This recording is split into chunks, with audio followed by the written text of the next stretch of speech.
Hey guys, hope you're all doing well. Yesterday, patch 4.2's details were released on their website, detailing changes made to several operators. Two new attachments called the muzzle brake and heavy barrel are being introduced, as well as new gadgets for the defending operators in the form of impact grenades and claymores for the attackers. You guessed it, there is still no Tachanka buff. I think Ubisoft likes the memes too much to actually buff Tachanka, and they get a kick out of the Reddit posts, so as well as these changes, quite a few weapons have seen changes to create more variety in the game. I won't list them all off, but I'll get into the biggest weapon changes in a bit. This is actually quite a big patch and there's a lot to get through, so I'll timestamp in the description so you can jump to the parts that you want to hear about most. So I'll start off with the operator changes, and this is what I imagine people are interested in most. And there are three operators that saw changes made to their gadgets, and they are Doc, Blackbeard and Twitch. So I'll start with the one who I think needed the buff the most, and that's Doc. His gadget is finally sort of worth picking. Currently, when people pick Doc, they play very selfishly and try to pick themselves up instead of sticking near their teammates, trying to revive them, and if they go down, half the time they don't ever make use of their own gadget. So now his stim pistol can heal you or your teammates for 40 HP. This is interesting, so because the thing with the stim pistol, it can actually overheal the teammate, and if you don't know what that is, it's when your health goes above 100.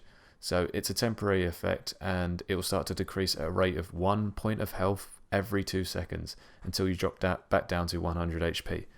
I'm on board with this. I don't really like Doc at all at the moment because to me he's a worse version of Rook. I said this in my best and worst defenders video, and I still stick by what I said now. I'll still pick Rook over him, I imagine, since they both have the same weapons, and I assume he will see more use now since he's actually getting a buff, and this always happens with new operators and operators that get buffed or nerfed. They always see use immediately after the changes have been implemented. But hopefully people don't use him selfishly anymore. He's, like I said, people don't actually use him to help the team out. People are like, oh, I saw this one YouTube video where this guy went down, picked himself up, and then clutched the game. Still not going to happen, and hopefully people use him to help their team out. So, moving on. Twitch is next, and you're probably thinking, why would Twitch need a buff? Now, her F2 FAMAS is amazing, we all know that, but that's not seeing a buff. It's a gadget that is actually seeing a buff. Her gadget, which is the shock drone, is pretty much R2-D2's retarded brother. I don't know why I thought of that, but moving on. It's had its range increased from 5 meters to 7 meters, and it creates less sound.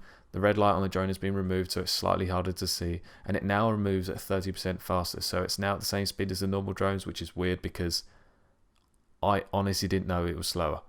Right now, people don't pick Twitch for her drone. Let's face it, even Ubisoft acknowledged that. She really is only picked for her F2 FAMAS because it's just that good. You can get headshots like mad with this gun, stick an ACOG on it, use it at range, even though you shouldn't be able to. But anyway, her drone right now is literally a troll's best friend, and now that it's received a buff, hopefully we will see more people use it properly.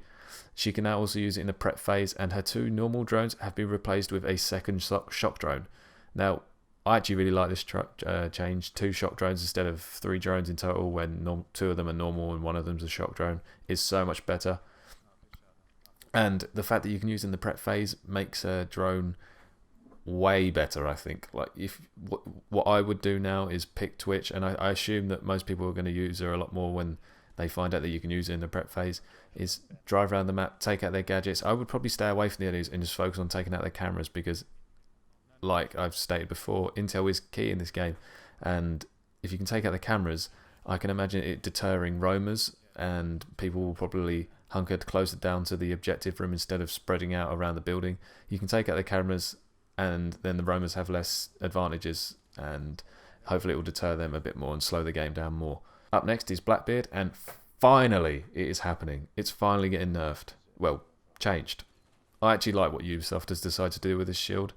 Nothing has been changed in terms of visibility, like I saw a lot of people suggest, but instead they're drastically reducing the durability and gave him a second shield so you can cycle between the two. Ubisoft has said there are 2 things that we wanted to improve for Blackbeard, gameplay wise. We've observed that the usage of his mounted shield is too passive. Most players will just equip it at the beginning of the round and keep it until the round ends, or till their too rare death. Balancing wise, his pick ratio and win ratio have clearly shown that he is very powerful. So that they have noticed that there is the problem with him and done something about it. And I think they went the right way about it. He has 2 shields now, like I said earlier, but now they have both got 150 HP. Sorry. As you can see from the video, it takes 4 shots to break the shield, which is great. It was so annoying, and I hated it when you'd like point blank him with a shotgun into the shield and it wouldn't break and he'd just kill you. You basically have to drop a nuke on his forehead to break the fucking thing now. So this nerf change, whatever you want to call it, is very welcomed, and I will much prefer this sort of Blackbeard. I personally don't use him because I think he's really cheap and he's too slow. But anyway, Valkyrie also, they snuck this in at the end of the patch notes. Valkyrie also received the change. She has now got 3 black eye cameras, down from 4, to allow more for the other defenders, more room for the other defenders, sorry. And Ubisoft felt that she was a must pick, and the combination of her shotgun along with the nitro cell and black eye cameras was way too powerful, which I kind of agree with, but 4 black eye cameras isn't. I honestly didn't think it was bad. So with the gadget changes for free operators are out of the way, it's a good time to talk about the new gadgets that will come with 4.2, starting with the attackers. So the attackers get a claymore.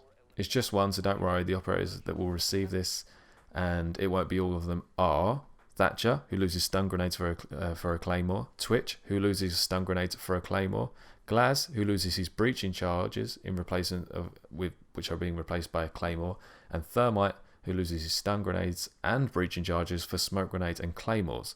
Now, Ubisoft justified Thermite having a claymore and a smoke grenade instead of breaching charges and stun grenades by stating that since Thermite is probably the most support-orientated attacker right now, we believe that smoke grenades will better fit this playstyle than stun grenades. I personally disagree with this because I find that Thermite is often breaching exterior walls such as the garage on Chalet, the garage on House, the outside walls on Favela, the outside walls by lockers by Hereford. You get my point. I think he should have lost the breaching charge and had that replaced by a claymore and kept the stun grenades, but Ubisoft is clearly attempting to slow the pace of the game down, which I'm all for, and I definitely will be taking the claymore as the new operators, taking the claymores with the operators because they're clearly a direct counter to roamers, and I'm glad Ubisoft is clamping down on the amount of roamers. Well, at least it seems that way anyways. So, defenders. As soon as I saw this, I was like, yes, more tools for the attackers, because I honestly thought this was the attackers.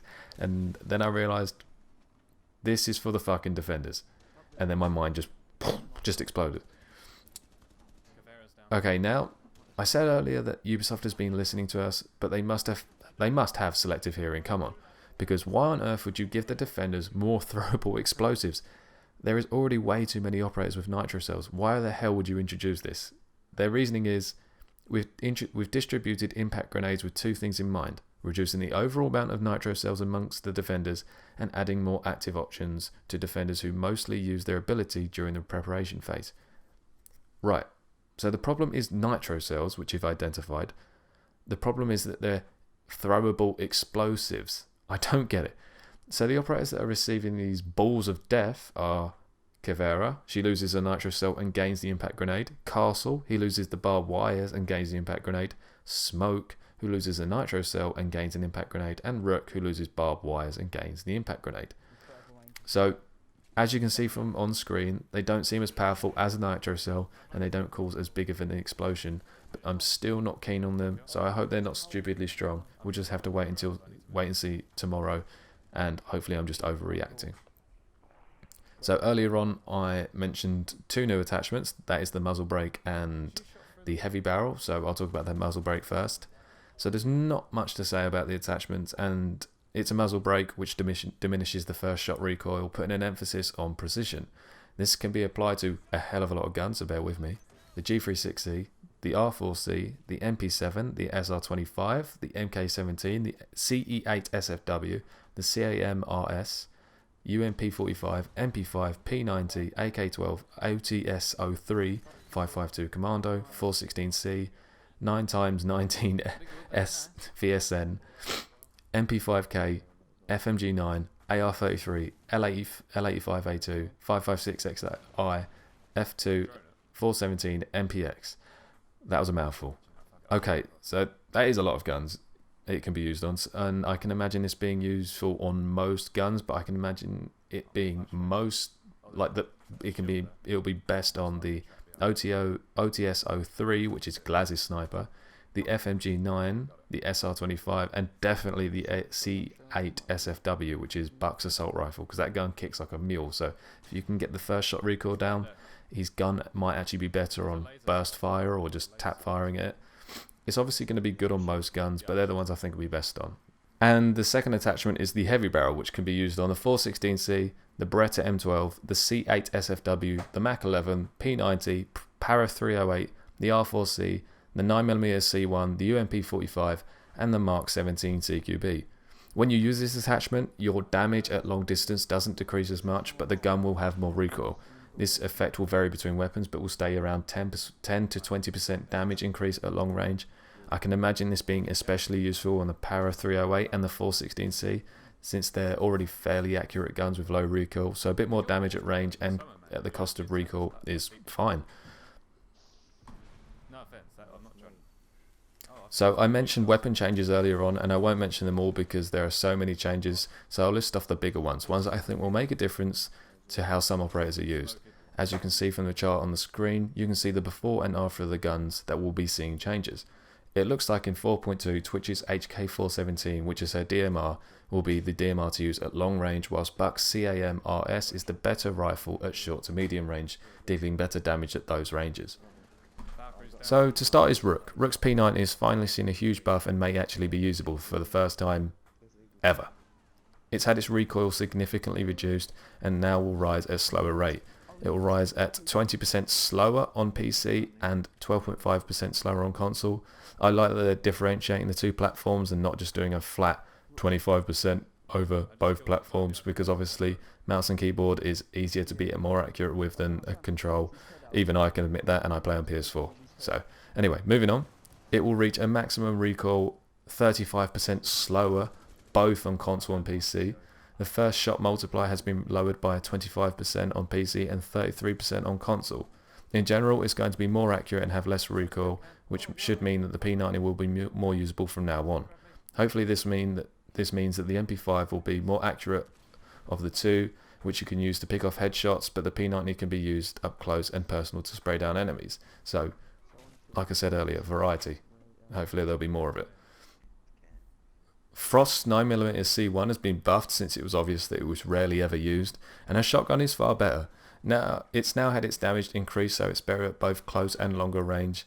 It now does 45 damage from 0 meters up to 16 meters, when it previously did 40 damage from 0 meters up to 16 meters, and now does 27 damage from 16 meters onwards, up from 24 damage. I personally really like the C1 already, but I do agree with the buff, so I'm glad that it's actually happening. Like I said, variety is good. They're also changing the way team killing is handled. Team killing is the main reason I don't play casual in Siege, because it's just so common and it's so annoying just randomly getting killed by your teammates when you just want to jump on and have fun. To try and fix the problem, the following fixes have been implemented. The limit on the team kills has allowed in a match before being auto-kicked from the match has been reduced. They didn't give a specific number, but it has been reduced apparently. And early team kills add up throughout the whole match and will not reset between rounds. I didn't know this was happening. I just thought the team killing kick system that they've implemented into the game just wasn't working, so that might be why. Why this wasn't in the game from the start though, I don't know. But hey, it's a good change, and I'm going to have some very disappointed friends. Oh god. So, hit detection. This has got to be the biggest problem with the game since 4.1's release, and that is the hit detection. Like I just said, there are several factors that affect hit detection, so apparently it's difficult to fix, but one of the issues affecting ping has apparently been fixed in 4.2. We should, in 4.2, not be connected to the wrong data center. So apparently what was happening, players were accidentally being connected to different data centers. So I playing Western Europe, and apparently if I jumped in a game with people with higher pings, I wasn't just playing people with bad internet, I was being put into like Eastern Europe or at the very worst the American servers. So hopefully that doesn't keep happening. I just thought we were being matched with people with bad connections. So they have also added that they've assigned a team to work on the issue and they're making it a priority, which is always good. Thank you, Ubisoft. Please fix it. And lastly is the bug fixes. So we're at the end now, and I'll wrap it up with the bug fixes. Now there is no way I'm listing them all. I'll leave the link to the page in the description so you can read them if you're interested. But the main ones that I saw and I'm happy to see fixed is light coming from the outside of the building will hinder the player looking outside from inside the building during gameplay. So if you don't know what that is, that's when you look out the window and it's like the sun has landed outside the building and you go completely blind. The lighting in this game has always been really weird, and if it's been fixed, that's amazing. So let's hope it's actually fixed. And the second fix that I'm really happy to talk about is Jaeger's trophy systems will all shoot the same grenade if it comes into close proximity to them. I'm glad this is fixed because you have to deliberately spread them really far apart so they don't both shoot at them at the same grenade at the same time. I imagine that you will still want to spread them out because a good player using Thatcher will just throw an EMP next to the wall, like the room that they're in, close enough so it destroys them, instead of throwing it in the room so they can actually shoot them.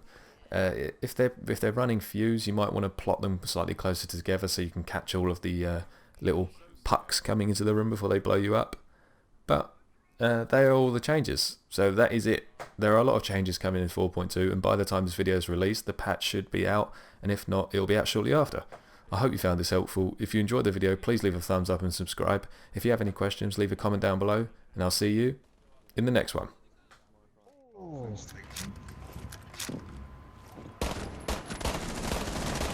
That's nasty. You went on your right somewhere. Oh yes! You saved my embarrassment. These two overtime.